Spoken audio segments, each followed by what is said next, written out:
Qureshi news network QNN में आपका खैर मकदम है। ऑल इंडिया जमातुल कुरैश के QNN चैनल में आज एक बार फिर से आपका खैर मकदम है। आज हमारे साथ जमातुल कुरैश की दो बड़ी हस्तियां मौजूद हैं। जनाब इकबाल अहमद साहब जो कि गुजरात स्टेट के प्रेसिडेंट हैं, और हमारे नेशनल जनरल सेक्रेटरी जनाब शफीक कुरैशी साहब मौजूद हैं। आज हम उनसे कुछ बातें पूछेंगे, जमातुल कुरैश के बारे में कुछ बातें पूछेंगे, और हम पूछेंगे कि गुजरात में यूपी और दिल्ली में क्या क्या फ़र्क है, यहाँ के जो दहेज का सिस्टम है या वहाँ के दहेज का और दावत का सिस्टम है उसमें क्या क्या फ़र्क है। ऑल इंडिया जमातुल कुरैश का अभी जो 1 नवंबर 2025 में जो प्रोग्राम हुआ था, उसका ख़ास मकसद था कि एजुकेशन को बढ़ावा दिया जाए, और दहेज का जो एक सिस्टम है कि इतनी बड़ी तादाद में 1-1 किलो सोना और तमाम दुनिया भर की चीज़ें, इन सब चीज़ों के ऊपर फोकस किया गया था। क्या कहना चाहेंगे इसके बारे में आप? अस्सलाम वालेकुम। मैं Iqbal Qureshi, president all India Jamatul Quraish Gujarat state. ये मुहिम ऑल इंडिया जमातुल कुरैश ने उठाई है। अल्हम्दुलिल्लाह इसमें बहुत कामयाबी मिली है, और मैं समझता हूँ सिराजुद्दीन कुरैशी साहब, हमारे शफीक साहब इस मुहिम को लेके चलें। काफ़ी हद तक इसमें कामयाबी मिली है, और अल्लाह की जात से उम्मीद है कि हम कामयाब होंगे। और गुजरात के अंदर तो ये दहेज प्रथा समझ लो है ही नहीं।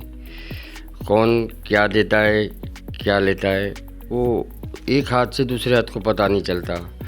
और खाने में भी अल्हम्दुलिल्लाह गुजरात में इतना है कि भाई छोटा आदमी छोटा कोई फंक्शन कर लेता है, उसकी भी कोई मतलब है, कोई लोग वो नहीं करते, बड़ा आदमी बड़ी तरीके से करता है। जैसा कि यहाँ देखा गया है दिल्ली के अंदर, यूपी के अंदर, कि यहाँ बहुत बड़ी तादाद में पैसा खर्च किया जाता है। ऐसा क्या गुजरात के अंदर है? नहीं, ऐसा गुजरात में तो नहीं है साहब।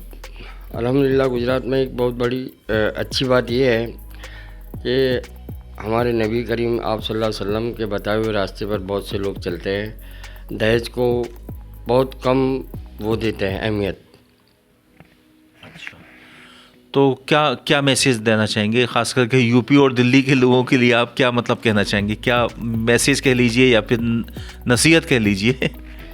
जी, मैं तो बिरादरी और पूरी तमाम उम्मत मुस्लिमा को यही मैसेज देना चाहता हूँ कि हमारे नबी पाक सल्लल्लाहु अलैहि वसल्लम ने जो रास्ता बताया उसको अख्तियार करें, उस पर चले। इंशाअल्लाह हमारे लोगों के लिए बहुत कामयाबी होगी।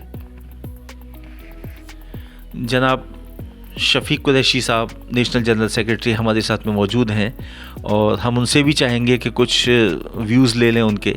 इस बीच में उस जो हमारी नेशनल कॉन्फ्रेंस एक हुई थी, no to dowry yes to education, ये थीम थी, उसके बारे में क्या कुछ कहना चाहेंगे? अस्सलाम वालेकुम। मेरा नाम मोहम्मद शफीक कुरैशी है, मैं नेशनल जनरल सेक्रेटरी हूँ। और हमारा जो प्रोग्राम हुआ था 1 नवंबर 2025 को, हमने यही लेके चले थे कि हमने एजुकेशन को सबसे ज़्यादा तरक्की देनी है, एजुकेशन को आगे बढ़ाना है। उसके साथ साथ जो बच्चियों का उत्पीड़न होता है दहेज के नाम पे, उसको रोकना है। तो हम कुछ जो खाने का भी और बहुत बर्बादी होती थी शादियों में, बड़ी बड़ी शादियों में, हम उनको रोक रहे हैं। हम इसीलिए ये प्रोग्राम किया था, और आगे भी हम करने वाले हैं कि आगे आप बच्चों को पढ़ाइए। बच्चे पढ़ेंगे तो आगे बढ़ेंगे, नहीं पढ़ेंगे तो नहीं बढ़ेंगे। पढ़ाई लिखाई होगी, अच्छी एजुकेशन होगी तो उस हिसाब से चलेंगे। क्योंकि दहेज को एक नालत है, दहेज नहीं लेना चाहिए, किसी को भीख नहीं मांगनी चाहिए। हम तो ये कहते हैं दहेज के नाम पे हिंदुस्तान में बहुत सारा उत्पीड़न होता है, दहेज को बिल्कुल बंद कर देना चाहिए। और शरीयत के हिसाब से दो ना, दहेज का नाम क्यों लेते हैं आप? शरीयत में दो, शरीयत के हिसाब से जो बच्ची का हिस्सा बनता है वो दें आप। बहुत खुशी खुशी देना चाहिए, और बच्ची को मिलेगा, लेना चाहिए। तो हम यही गुजारिश कर रहे हैं कि ये बड़ी शादियों में जो पैसा बर्बाद हो रहा है इसको एजुकेशन पे लगाया जाए। एजुकेशन लाइए और बच्चों को पढ़ाइए लिखाइए आगे बढ़ाइए।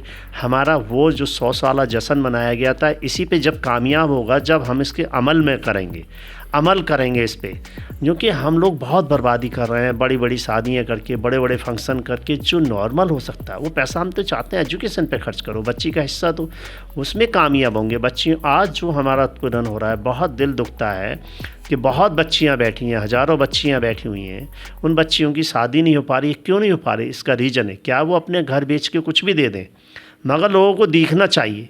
लोग लालच में चले गए हैं, लालच में अपना बर्बाद कर रहे हैं, बच्चों का फ्यूचर बर्बाद कर रहे हैं। ये लालच को बंद कर देना चाहिए और इंशाअल्लाह हम लोग आहिस्ता आहिस्ता कामयाब हो रहे हैं। कुछ खाने पे वो हुआ है, कम हुआ है, लोगों ने करा है। हम लोग अभी कई शादियों में जा रहे हैं, रोज़ देख रहे हैं कहीं ना कहीं कुछ न कुछ कम हो रहा है और लोगों में आहिस्ता आहिस्ता जागरूकता फैलाएंगे और सबसे ज़्यादा एजुकेशन आ जाएगी तो अपने आप लोग समझ जाएंगे। शफीक साहब, एक सवाल आपसे और है मेरा कि अभी जैसा कि अलीगढ़ में एक इंटरव्यू किया था मैंने, जो वहाँ के एक्सपोर्टर हैं हाजी ज़हीर साहब ने कहा था कि हमने तो अलीगढ़ में इन सारी चीज़ों के ऊपर बिल्कुल बैन कर दिया है और यहाँ तो ऐसा कुछ भी नहीं हो रहा है। तो आप मुझे बताएं, अलीगढ़ यूपी में है और दिल्ली के बहुत नज़दीक है, तो अलीगढ़ के आसपास और दिल्ली में ये सारी चीज़ें क्यों नहीं हो पा रही हैं अभी तक? नहीं होंगी इंशाल्लाह। ज़हीर साहब को बहुत बहुत हम मुबारकबाद देते हैं। ज़हीर साहब की टीम बहुत अच्छा काम कर रही है अलीगढ़ में उन्होंने बहुत सारी पाबंदियाँ लगाई क्या, लोगों को रोका है कि ये सारी जागरूकता फैला रहे हैं वो भी कि अच्छा है भाई, बच्चियों को दहेज देने की बजाय पढ़ाइए लिखाइए, बच्चों को आगे बढ़ाइए। दहेज पर उन्होंने रोक लगाई है बहुत अच्छा है, हम उनको मुबारकबाद देते हैं। और दिल्ली वालों को, आसपास पूरे हिंदुस्तान के हमारे कुरैश बिरादरी के साथ साथ सारे मुसलमानों से हम कहना चाहते हैं कि अब बच्चों को पढ़ाइए, पढ़ेंगे लिखेंगे आगे बढ़ेंगे, उस पर आप वो स्कीम पे काम करिए। जब पढ़ेंगे लिखेंगे सब बच्चों को होगा कि दहेज को बंद कर दीजिए। ये हमारे कुरैशियों में, मलिक में बहुत होता था। सब लोग से गुजारिश है कि शादी को नॉर्मल करें, शादी को नॉर्मल बनाएं। जितना आसान बनाएंगे, जितना आसान निकाह था, हम लोगों ने उतने ही प्रॉब्लम में डाल दिया है निकाह। हज़ारों बच्ची बैठी हुई हैं, हमें बड़ा दिल दुखता है क्योंकि अल्लाह मियाँ ने सल्लल्लाहु अलैहि वसल्लम ने निकाह बहुत आसान फरमाया है, बहुत आसान निकाह है। और उस निकाह को आप हमारे हिंदुस्तान में बहुत बड़ा चढ़ा के पेश करते हैं और उसको मुश्किल में डाल दिया है। खुदा के वास्ते, अल्लाह के वास्ते बच्चियों को सोचो, देखो, बच्चियों की तरफ देखो। बहुत सारी बच्ची, आपके पास बहुत पैसा है, दूसरे के पास नहीं है, वो क्या करेगा? अरे अल्लाह के रास्ते पे बताए वो चलो। कुरान शरीफ क्या कहता है उसको समझो आप। कुरान शरीफ जो पढ़ेगा, जो समझ जाएगा, वो दीन के रास्ते पे चलेगा और इंशाअल्लाह हम लोग कामयाब होंगे। सब लोग लगे हुए हैं। हमारी पूरी ऑल इंडिया, हमारे जमात के जो राष्ट्रीय अध्यक्ष हैं सिराजुद्दीन कुरैशी साहब, वो बहुत मेहनत कर रहे हैं इसमें और वो अब से नहीं 20-25 साल से लगे हुए हैं कि अपने लोगों को लाइन पे लाने के लिए कि अच्छा है, क्योंकि उनकी स्कीम इंशाअल्लाह हम लोग कामयाब करेंगे और एजुकेशन पे सब लोगों को लाएंगे। नेशनल प्रेसिडेंट जनाब सिराजुद्दीन कुरैशी साहब का एक ख्वाब है और ये उनकी हमेशा एडवाइस भी रहती है कि लोग इस प्रोफेशन में न जा कर के, जो कि ख़ास करके एक ये जो प्रोफेशन है कुरैश कम्युनिटी का होता था, मीट का कारोबार होता था, इसमें न जा कर के अब दूसरे फील्ड में भी जाएं, वहाँ अपने आप की एंट्री करें। गुजरात में आप कितना कुछ फ़र्क देखते हैं?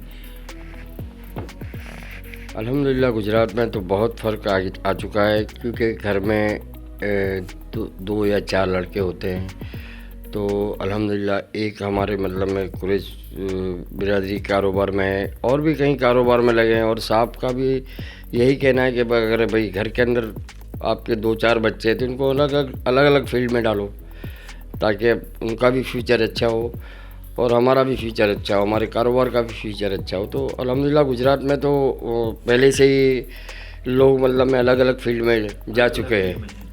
हाँ, कुरैश बिरादरी के लोग अलग अलग फील्ड में जा चुके हैं। कहीं लोगों का स्पेयर पार्ट्स का कारोबार है, कहीं ये अपना बहुत सारे कारोबार में अलग अलग फील्ड में है अल्हम्दुलिल्लाह। जमातुल कुरैश की मीटिंग्स वहाँ प्रॉपर्ली होती हैं? जमातुल कुरैश की मीटिंग मैंने मेरे प्रेसिडेंट बनने के बाद मैंने 5 बार कराई सिराज साहब की और अल्हम्दुलिल्लाह इसमें बहुत फ़र्क पड़ा है। बहुत बहुत शुक्रिया QNN से जुड़ने के लिए।